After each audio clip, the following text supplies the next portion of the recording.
Driving Arena, hey, what's up, everybody? Ladies and gentlemen, your man Joe Pierce Body here. Sorry, it's been a while, but I've been busy with a few things. But the show must go on. Missed you all. Sorry, it's been like over a month since my last video, but hey, Driving Arena, we're back. It's summer, it's hot. Let's get these videos out here. And one of the things I want to talk to you about today are aiming for my cruisers, both seasoned and my newbies. Couple cruising mistakes that even us experienced cruisers do from time to time, you know. But hey, let's go over 5 of them. All right. I mean, it's a lot. It's more than 5, but hey, let's go over just 5. Let's keep it simple. All right. One cruising mistake, which I've actually made myself, is overpacking. Overpacking, you know, you keep in mind how many days you're going to be gone, and you anticipate, oh, I may need clothes for a formal night, or, you know, I may need extra shorts, you know, I may go to a hot tub or something like that, or hey, I may go to the gym. But don't overpack. If you're going to be gone for, let's say, a 7-day cruise or whatever, you don't need 2 or 3 weeks of clothes. I mean, just pack 7 days, you know. You don't need like 10 shorts, you know, 12 shirts for like a 7-day cruise. And unless you're one of those people that, you know, you like to constantly change your outfit all the time, don't overpack. And don't make my mistake by packing a ton of towels, you know, in one suitcase when the cruise ship, you know, provides you with your own towel, you know. That's actually a rookie mistake I've actually made. I had a suitcase filled with a ton of towels, and the person I went with was like, "Why you got all these towels?" I'm like, "We need them for the cruise." It's like, "No, you don't need to provide them." I'm like, "Okay." So, mistake right there. Number 2, and again, I use myself as an example. As bad as overpacking is, underpacking can be just as bad. What I mean by that? Well, just let's say that genius right here, on an 18-day cruise, decided to pack 6 drawers. What was I thinking? Well, I wasn't thinking. I'll be honest with you. I just wasn't thinking. I don't know what got into me. I packed 6 drawers for 18-day cruise. I don't know. So go figure. But underpacking. The cruise I took 18 days. Obviously, you want to bring 2 weeks of clothes with you. Don't bring a week's worth of clothes for 18 day cruise. Maybe, like I said, 14 days. That's good. But yeah, don't way underpack like I did. Bring in 6 drawers for an 18-day cruise. So underpacking is just as bad.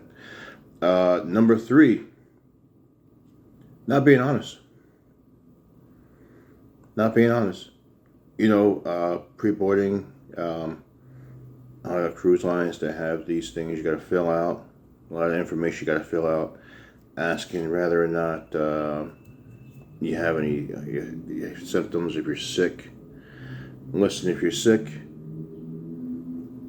think about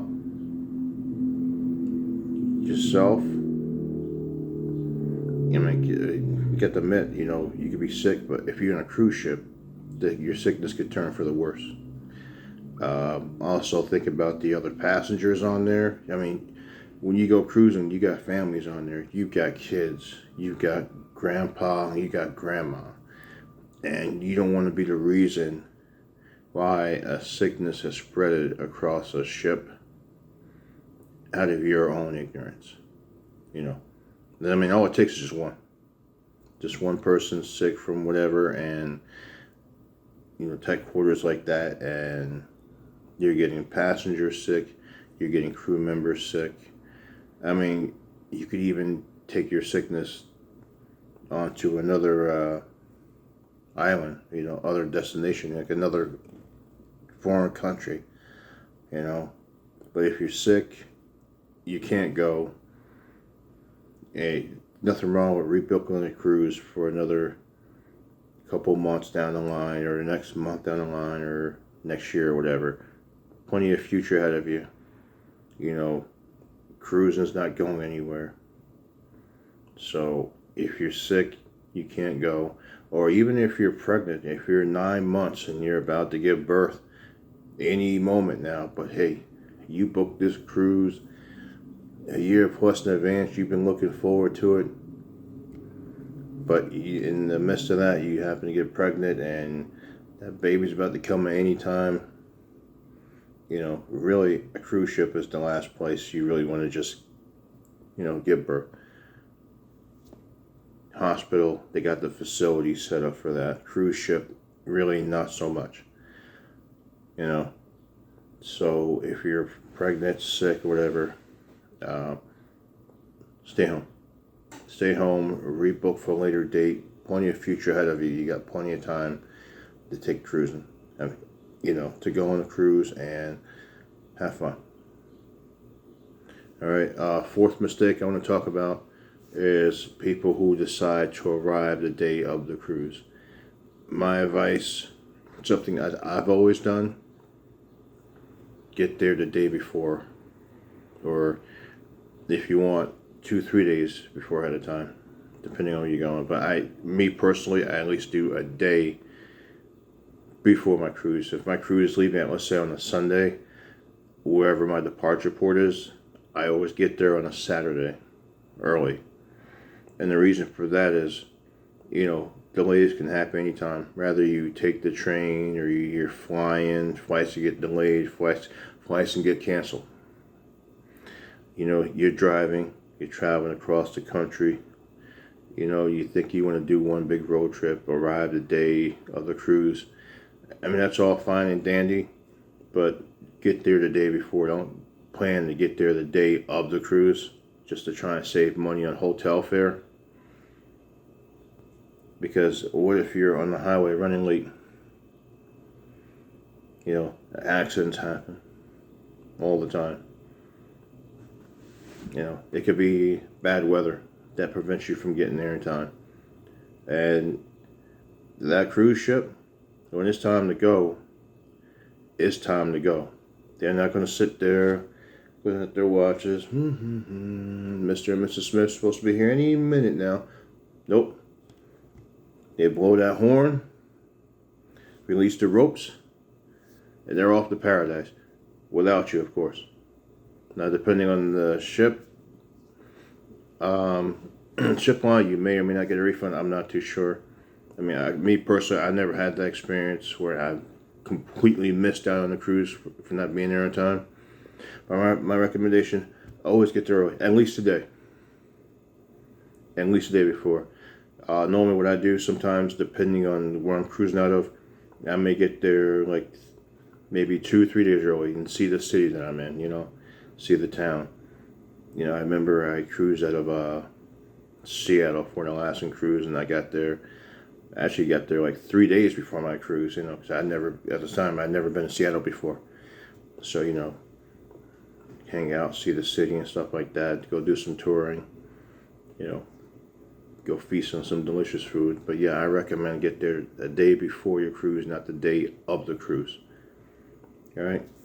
And one more thing I want to talk to you about, number 5, proper documentation. By that, I mean not having your passport, visa, what have you, government issued ID, depending on the country you're leaving from. I don't know if you're leaving out of the U.S. and your cruise begins in, let's say, Galveston, Texas, and it returns back to Galveston, Texas. U.S. citizens are okay with a birth certificate and state-issued ID, of course, with your picture on it, of course. But there may be some cruises where you may, like, see if you do a transatlantic cruise, you leave from America, but you sail over to, let's say, Italy or whatever, you're going to need a passport for that.